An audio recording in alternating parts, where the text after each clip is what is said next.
Hi, this is Soda Wise. Here's the update on my garden. I've been having problems with keeping the squash alive with water. And as you can see, they dry out and they die from stress, from heat stress. So I put a bottle of water in there, and it's still watering it, but it still died, as you can see. But I think some of them, like this one's alive, and one of them is doing good over here. So I don't know what happened. Maybe it's just the plant. There's one that survived right there. So some of them did survive, and they have a source of water, and that's good. But in the meanwhile, I'm just gonna plant these right here,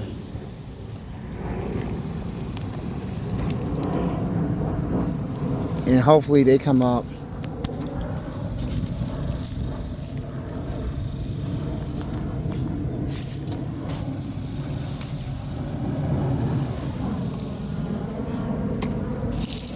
And I'm just gonna shade everything, shade back on there, and when the time comes, they'll come back. I put beans and peas over here too, corn, beans, and peas. There's squash and pumpkin. This is pumpkin right here, and I think that's a corn right there in the middle.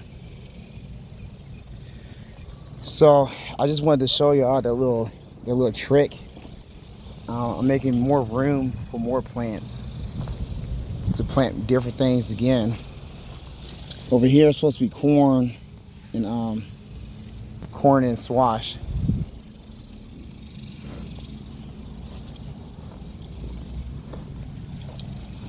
This one's already taken over as beans, and there's no need for me to plant anything else because everything else is drying up over here. Or I already picked up off the beans. They just reproduce and make new beans. That's pretty much what I'm waiting on now. It doesn't make sense for me to put anything else. Oh shit! To put anything else in the garden at this point. I mean, this little plot right here. Everything else that comes up from now on would be hold on, I'm trying to fix the bean. Anything that comes up over here from now on would just be what's already coming up. I'll tell you, as far as the beans, they'd just be more beans, later on in the year. Actually, I'm gonna have to cut the corn down. Corn should be almost done. I'm just gonna go ahead and cut it down and plant some new corn. Because, see, it's falling out anyway. It doesn't make sense to keep the corn around at this point. The corn is done. It's just wasting energy. Some of the corn is supporting the beans, so I won't touch all of it, but I do knock down as much as I could so I can replace it with new corn stock. And new corn stock will be going in now since we're done with this on this side.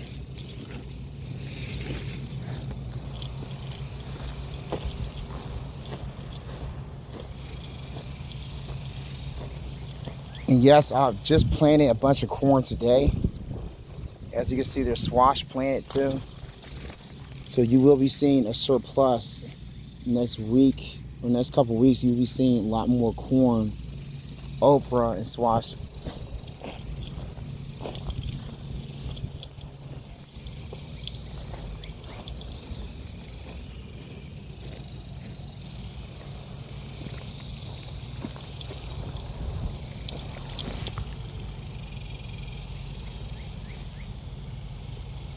That's it.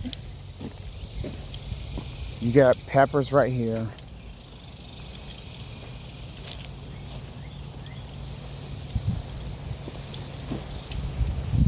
I'm just pretty much giving a tour now because there's really no point. I will add this all to the video later. But in the meanwhile, I'm just giving a tour. I'll put some lemon bush seasoning. That's what the tall things are. These right here. Lemon bush. There's some type of season. These are yellow crooked squash. They're getting watered. You got sage right here, which I'm about to start harvesting and putting into the pickle plum. And right here, I have a celery. I added this yesterday.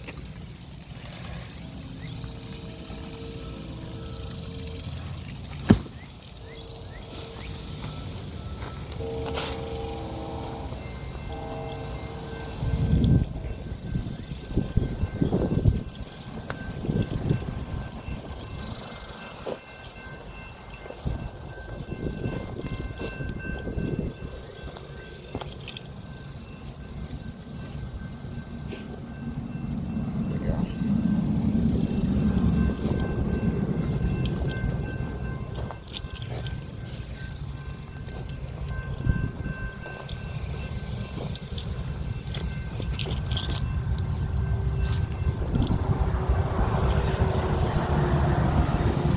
I'm not gonna put nothing else over here, but I'm gonna go ahead and shut some of this water. I'll give it a couple more minutes. I'm gonna turn it off so that cellar won't flood.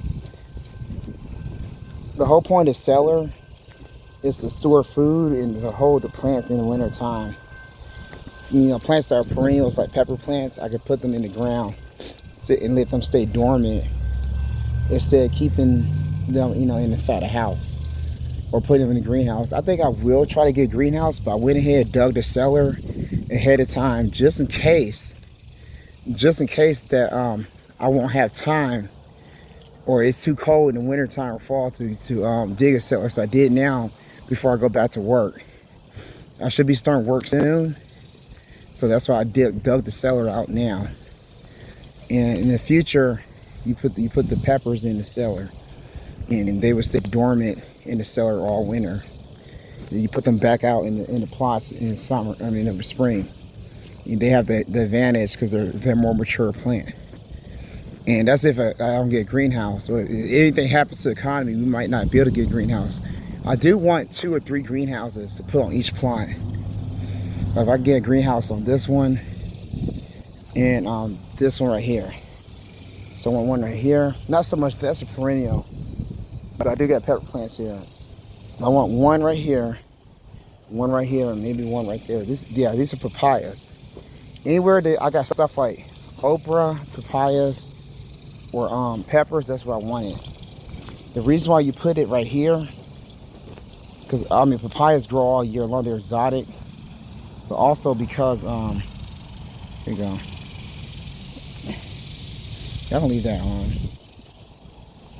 Also because you're gonna need every bit of you know, I'm thinking about putting mangoes out there too. The papayas, they're gonna take a while to grow, that's why. And they need to be alive all year round. And I also might throw some fruit trees like mangoes and lemon in there as well.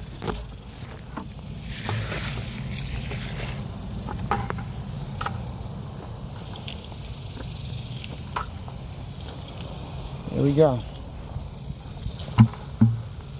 This shit right here. I'm about to head out.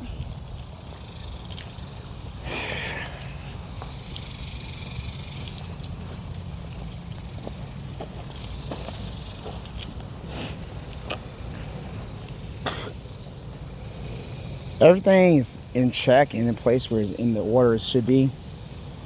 Therefore, I'm about to just turn off the back. This is the back I mainly want to turn off. But I don't make sure that this one gets enough water, because this side needs to be water. This is the side I'm trying to get wet. There we go. Now, yes, I do want to water this too.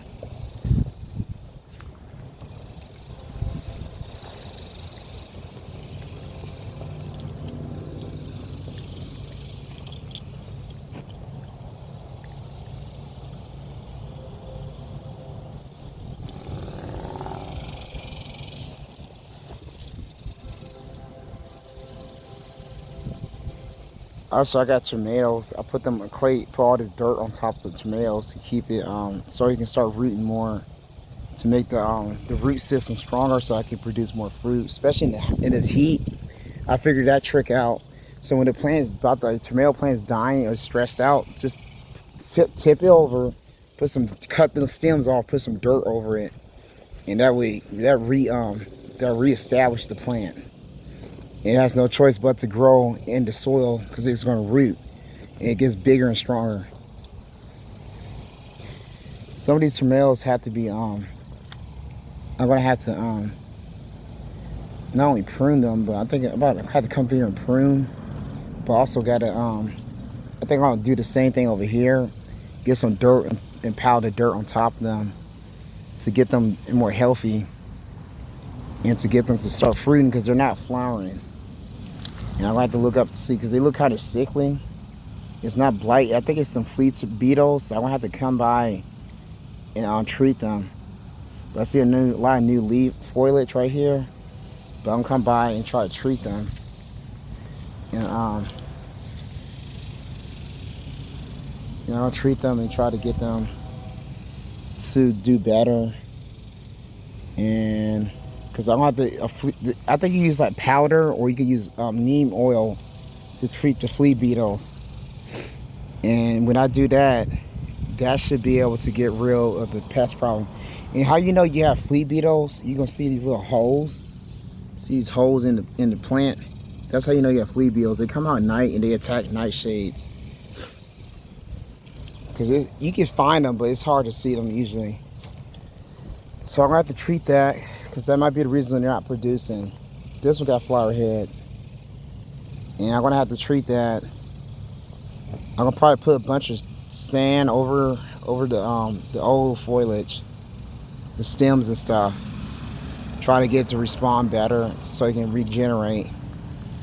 And in the meanwhile, I'm gonna try to treat the flea beetles, get them out here. And I'm probably gonna plant some beans in this area as well, so that they can put some extra nitrogen in the soil. This grass is being processed and turned into and put in a container of water. I turned it into compost tea, and that's what boosts the garden all this year. The soil is working; it's so darker, and it holds water a lot more better now. And that compost tea has really changed the game for this garden. Next year, we'll be growing stuff inside the house and prepping up for the spring. And I will have pepper plants that are like this big or bigger in the house that will grow from their offspring. And only the strongest will survive. My best picks will I will keep the best, strongest, fastest growing plants. And the ones that endure and do better outside out here in Texas. And I would keep them genetics every generation. You know, I would crossbreed them and do whatever. But at the end of the day, it's the best ones that will survive with me. And I would keep those genes for myself and keep breeding them like that until I have a thorough plant.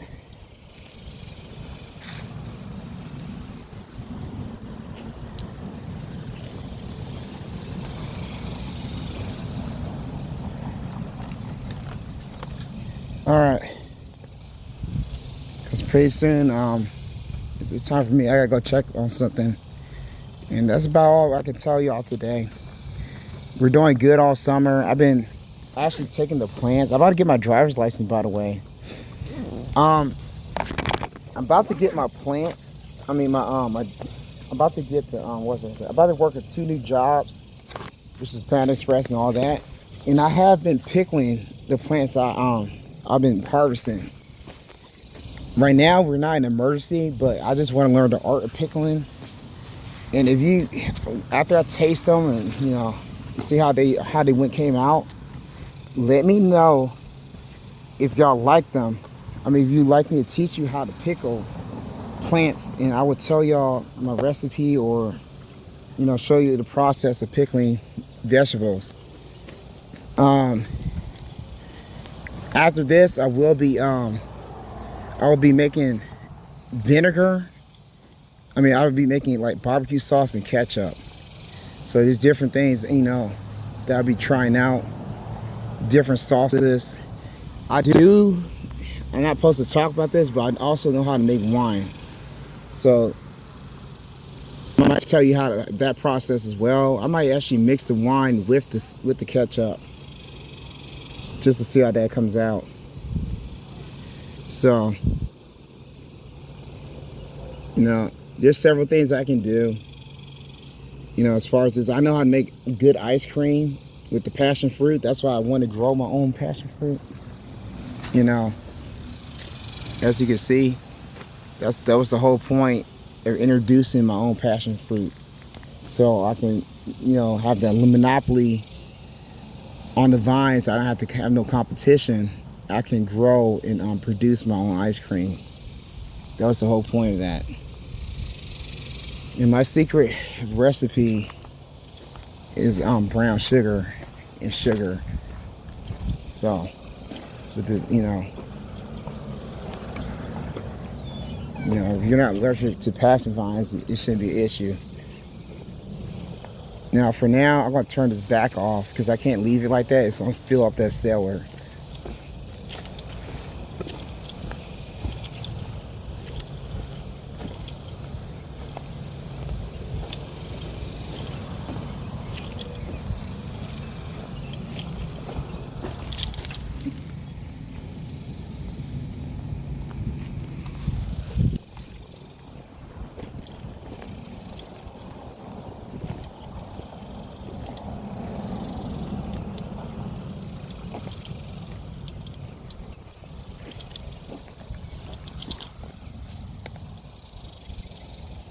I'd rather compost this side again. And I think I'm gonna put something else in the ground because it's starting to get barren, and this asparagus is starting to grow very slow.